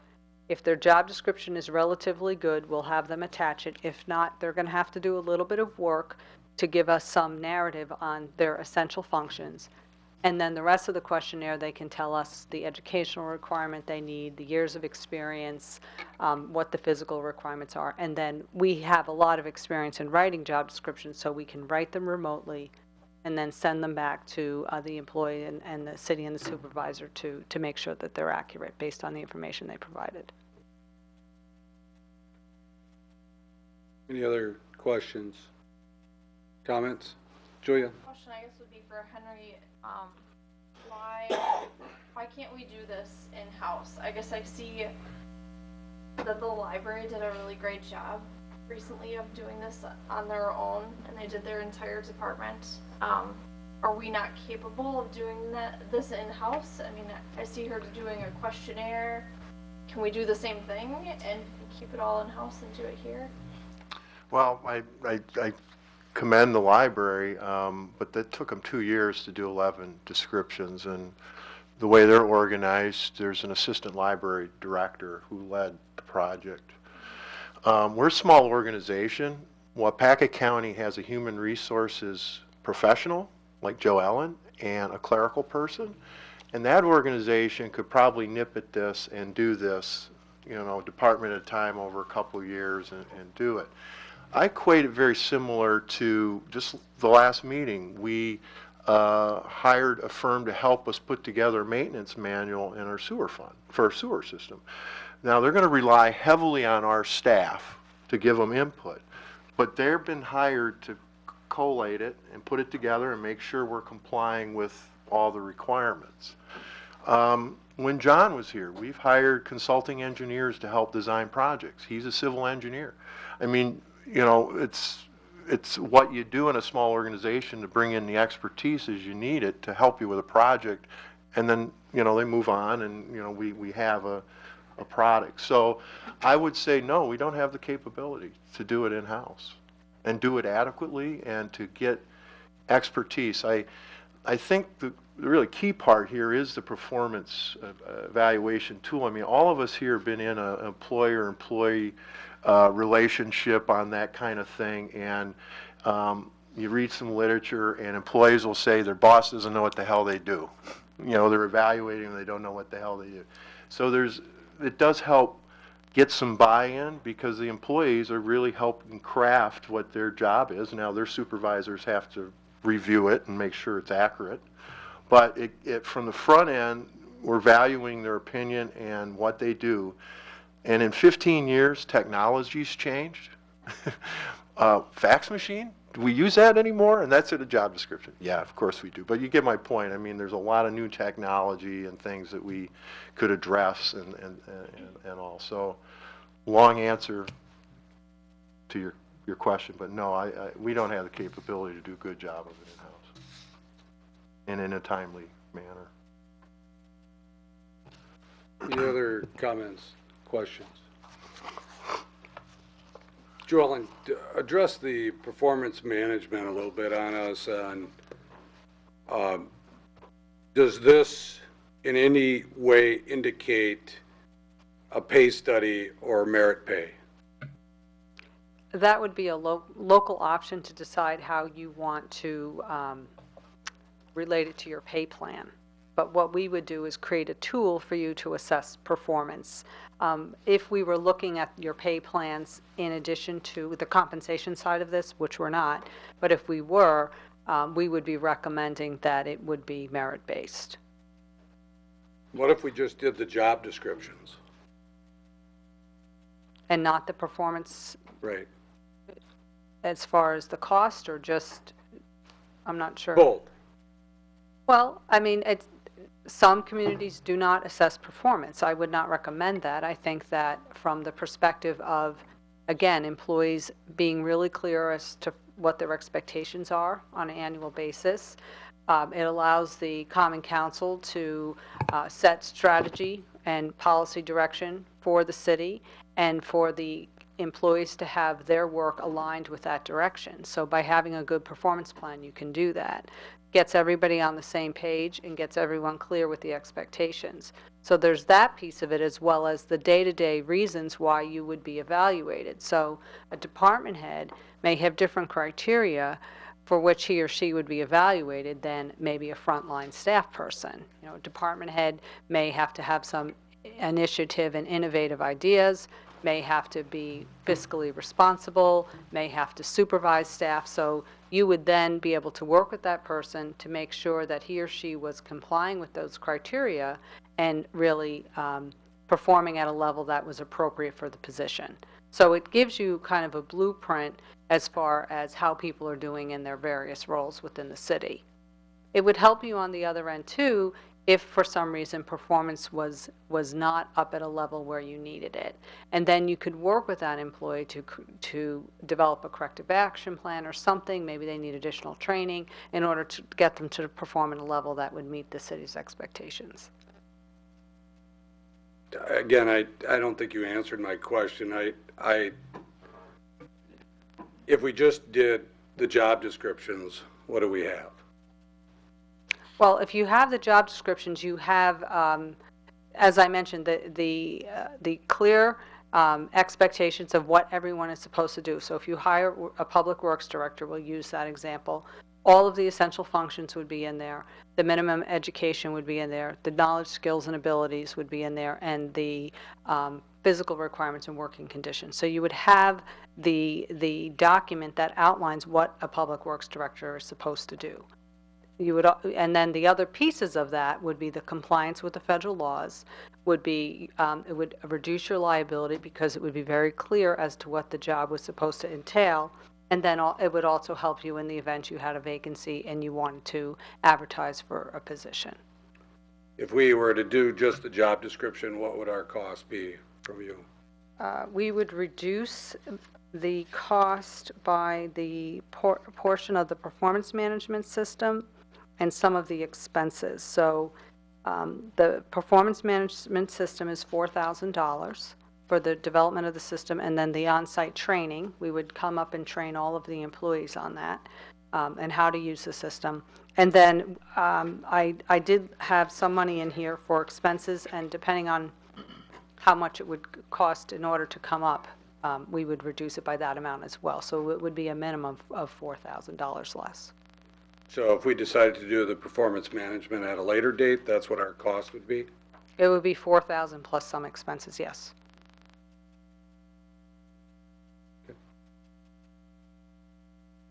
Anybody else have any questions? Jillian, go ahead. Is it possible that we can do part of it in-house? It's just such a large amount of money. I just feel like we split it up, and once we have, if we decided to do the job descriptions, can we go off of that and create our own evaluation tool? A smaller portion of it that do in-house to save a little bit of money. I think the job descriptions would be huge to get done. And then if there is some openness to just, move with caution, because I don't want you to feel like we're somehow subversively trying to get a class plan done here, because we're not. It's just to get updated job descriptions. That would get us a long way. And maybe with some just, I get, you do provide me some professional services money, and maybe we could just on the side, have Joe Allen come up, kind of guide us, and maybe just provide consulting and not provide the documents and kind of work us away. So there might be a way for us to get that done just in our regular operating budget and not have to budget an additional $4,000 to do it. But yes, I think we could probably do something there, but the job descriptions would be a huge step forward for us.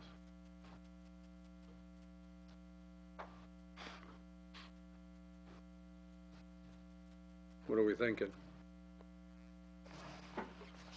Mayor, is there a motion on the floor? There is not. There is not. Then I would make a motion. I would move that we approve GovHR USA for position description services only at a cost not to exceed $10,000 plus expenses. Okay, we have a motion by Hagan, Second. second by Prochatsky, that we approve hiring GovHR, right? I don't have it right in front of me. To do job descriptions. You called them, I'm sorry. So got job description services. Job description services at an amount not to exceed $10,000 plus expenses. Plus expenses. Okay. You heard the motion and the second. Any discussion? Steve? Paul, your motion then is really for 11,500 or less? I'm just going off of the cost on page 313 of the total 14,000 plus expenses minus the 4,000 of the performance management system. And I'm on page 311, and it says job descriptions 10,000, expenses 1,500. So yeah, I mean, so whatever the expenses would be, if the 11,500 would be total. Not to exceed that. Yes. Well, his motion was $10,000 plus expenses, so you want to put a $1,500 maximum on the expenses? Yeah, that's fine. Scott, you're okay with that? Yeah, that'd be better. Okay. Thank you, Steve, for correcting that. Everybody understand that then? So it would be $10,000 plus $1,500 for expenses maximum. AP? My only comment would be, if you're going to put the money into the job descriptions, I would think you would also want a professional follow-up. Be right on point with it. I'm not sure the 4,000, but I would think I would want to do the whole thing. Make it right first time. Thanks. I guess it's a difference of opinion there. I mean, Are you doing the whole thing when you do the job descriptions? I think yes, but I'm not sure. Okay. Anybody else?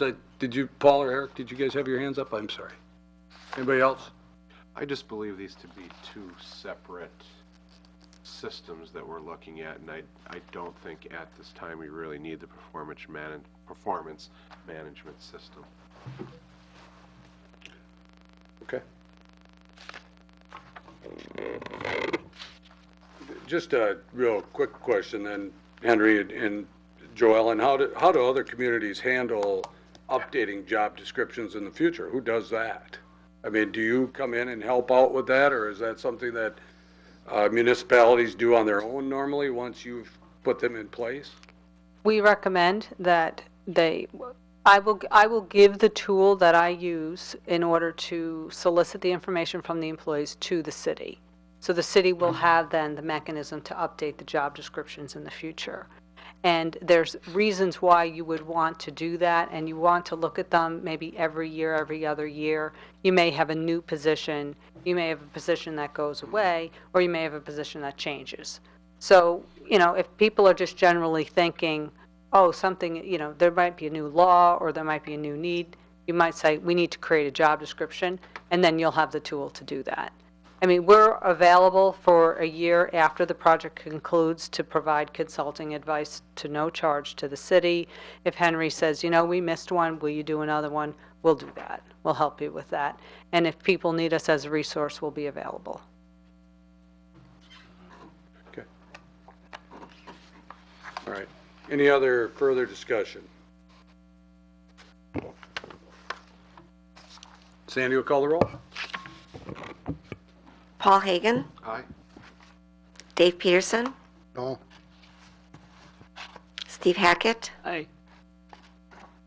Scott Perchatsky, Aye. Paul Mayo, Aye. Jillian Peterson, and Eric Olson. Aye. 6 ayes, 1 no, motion carried. Okay. Thank you. Thank you, Joellen, for attending. You too.